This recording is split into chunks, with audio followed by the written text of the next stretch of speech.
ఓం శ్రీ గణేశాయ నమః. ఓం శ్రీ గురుభ్యో నమః. ఓం శ్రీ మహాగాయత్రీమాత్రే నమః. శ్రీ మహాగాయత్రీమాత యూట్యూబ్ ఛానల్కు శ్రోతలందరికీ సాదర స్వాగతం. ఆహ్వానించువారు కాశీవజ్ర సుబ్రహ్మణ్య శర్మ, నిడదవోలు. పూజోట లింగావధూత తృతీయ భాగము. వెంటనే జగద్గురువులు అవధూత స్వామిని తోడ్కొని రావటానికి పల్లకీతో శిష్యులను పంపారు. లింగావధూత తాము రాలేమన్నారు. అవసరమనుకుంటే జగద్గురువులనే ఒంటరిగా రమ్మన్నారు. ఆ సమాచారం విన్న జగద్గురువులు లింగావధూత గొప్ప సిద్ధపురుషులని గ్రహించి తామే కానాలకు బయలుదేరారు. అల్లంత దూరాన పల్లకీ దిగి శిష్యులను నిలిపి ఒంటరిగా లింగావధూతను సమీపించారు.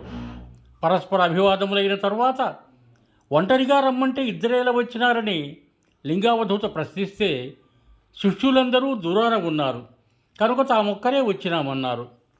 కానీ అవధూత స్వామి జగద్గురువుల స్థూలదేహం ఒకటి, దాని నీడ ఒకటి, ఇద్దరూ వచ్చినారన్నారు.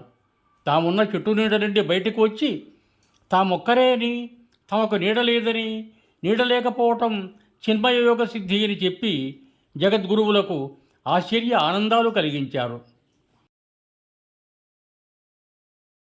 ఆదిశంకరుల వలి వెలిగిపోతున్న లింగావధూతను జగద్గురువులు స్తుతించి ప్రార్థించారు. లింగావధూత తమ అవతారోద్దేశ్యము, తమ గురు పరంపర, తమ గురువు శివరామ బ్రహ్మము, వారి గురువు శ్రీరామచంద్ర పరబ్రహ్మముల గురించి చెప్పి జగద్గురువులను సాగనంపారు. జగద్గురువులు నంద్యాలకు తిరిగి వచ్చి ఆంజనేయాలయం ప్రవేశించారు. ఆంజనేయ విగ్రహం తావున లింగావధూత స్వామి దివ్యమూర్తిని దర్శించి సంభ్రమాశ్చర్యాలకు లోనై జోహారులు అర్పించారు. కానాడ సమీప గ్రామంలో మంత్రసిద్ధుడైన ఒక బ్రాహ్మణుడు ఉండేవాడు. అతడు తన శక్తులతో ప్రజలను భయభ్రాంతులను చేస్తుండేవాడు. గొప్పవారిపై తన శక్తులు ప్రయోగించి పరీక్షించేవాడు. మిగతా వారిని ఉపేక్షించి అల్పులుగా చూచేవాడు.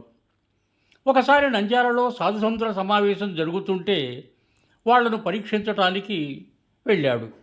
ఇతన్ని ఎరిగిన కొందరు సాధువులు, అయ్యా, మేము అల్పులము, మాపై మీ మంత్రశక్తులు ప్రయోగించవద్దు, మీకు వేడుకగా ఉంటే కానాలకు పోండి, అక్కడ ఊరి బయట చెట్టు కింద లింగావధూత అనే మహాత్ముడు ఉన్నాడు, ఆయన మీకంటే గొప్పవాడు, మీ శక్తులు ఆయనపై ప్రయోగించండి అన్నారు.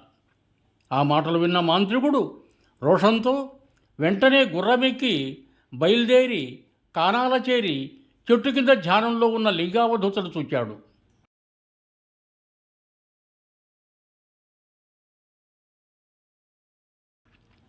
దర్శన మాత్రం చేతనే అతని హృదయంలో ఒక మెరుపు మెరిసినట్లయింది.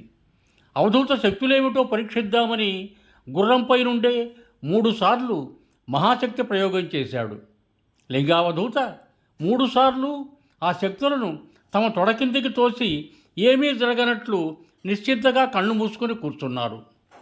మహాప్రవాహంలో గడ్డిపోచవలే తన మహాశక్తులు కొట్టుకుపోగా మాంత్రికుడు లింగావధూత భగవదవతారమని గుర్తించి సాష్టాంగపడ్డాడు. అతని అహంకారం హిమశిఖరం కరిగి కన్నీరుగా పారింది. ఇంతలో లక్షమ్మ స్వామికి నైవేద్యం తెచ్చిపెట్టి నిన్నటి భుక్తశేషం మహాప్రసాదంగా తీసుకొని స్వామి ఎదుట సాష్టాంగపడ్డ మాంత్రికుడు చూచి ఎవడో అర్హుడనుకొని తన దారిన తాను పోయింది. ఇట్లా 3 దినాల దాకా లింగావధూత స్వామి కళ్ళు తెరవకుండా ధ్యానంలో ఉన్నాడు. మాంత్రికుడు ఆ 3 దినాలు సాగిలపడే ఉన్నాడు. లక్షమ్మ నైవేద్యం తెస్తూనే ఉంది. స్వామి 2 దినాల నుండి నైవేద్యం ముట్టినట్లు లేదు. 3వ నాడు స్వామి కళ్ళు తెరిచారు. మాంత్రికునికి అభయం ప్రసాదించారు. అతడు తన అపరాధం క్షమించి అనుగ్రహించమన్నాడు. క్షమాగుణ సంపన్నులైన స్వామి మాంత్రికుడిని లేవనెత్తి, బిడ్డ, నీ మంత్రశక్తులన్నీ త్యాగం చెయ్యి. నీవు ఇప్పటి నుండి పూజోట 2వ పుత్రుడవు. ఈనాటి నుండి నీ పేరు దాసావధూత అంటూ హస్తమస్తక సంయోగం చేసి అఖండానంద ప్రసాదం, తత్వజ్ఞానార్హత ప్రసాదించి ప్రారబ్ధ విముక్తుడిని చేశారు. లక్షమ్మ తనను కూడా అనుగ్రహించి దాసురాలని చేసుకోండని ప్రార్థించింది.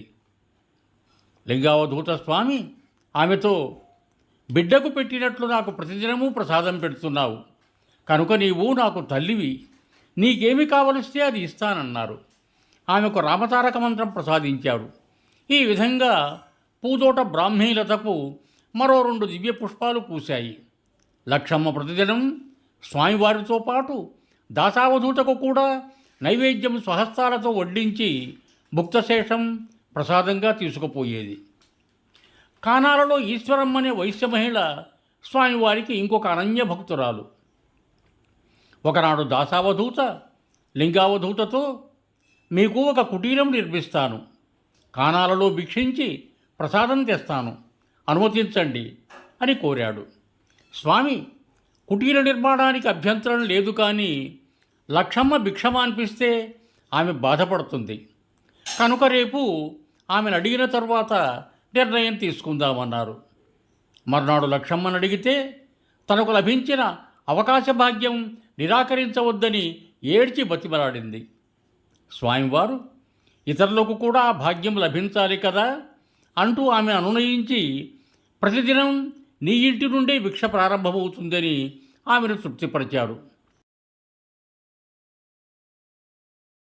మర్నాటి నుండి దాసావధూత కానాలలో గురుధర్మ కోదండ భిక్ష ప్రారంభించాడు. 2 జాముల వేళ ముందుగా లక్షమ్మ ఇంట, తర్వాత 10-15 ఇండ్లు తిరిగి భిక్ష స్వీకరించి వచ్చేవాడు. ఆ భిక్ష తమ ఇరువురికి, స్వామివారిని దర్శించవచ్చిన వారికి సరిపోయేది. నాడు ప్రారంభమైన ఆచారం 100 ఏళ్లు గడిచినా ఈనాటికి అవ్యాహతంగా కొనసాగుతూనే ఉంది. ఆ ప్రసాదం తినేవారికి శారీరక పుష్టి, మానసిక తుష్టి లభిస్తున్నాయి. ఒకనాడు దాసావధూత భిక్షకై వైశ్యవీధి ప్రవేశించిన సమయాన ఒక కాటిపాపల మాంత్రికుడు 2 భార్యలు వెంటరాగా తన క్షుద్రశక్తులు ప్రదర్శిస్తూ తేళ్లు పాములు విడుస్తూ వైశ్యులను భయపెడుతూ డబ్బు దండుకుంటున్నాడు.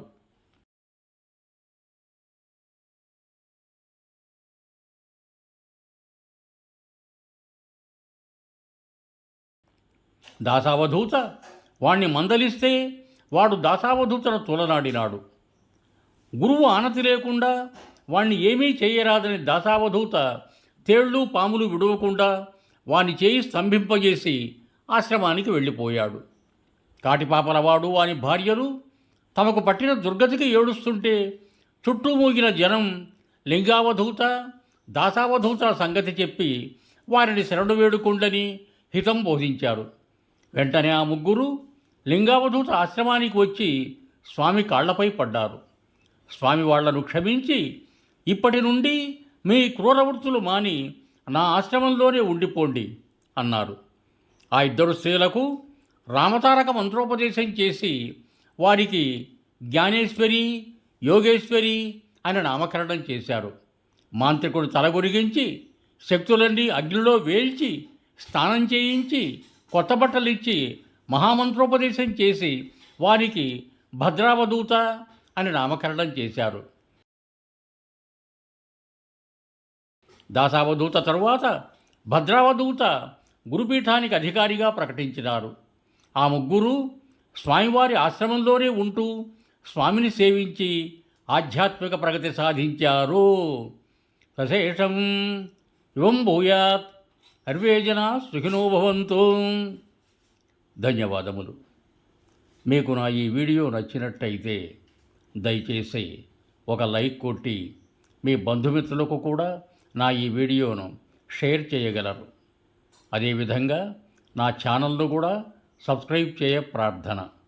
మరొక్క మారు ధన్యవాదములతో బహుదీయుడు కాశీవజ్ర సుబ్రహ్మణ్య శర్మ, నిడదవోలు, తూర్పుగోదావరి జిల్లా.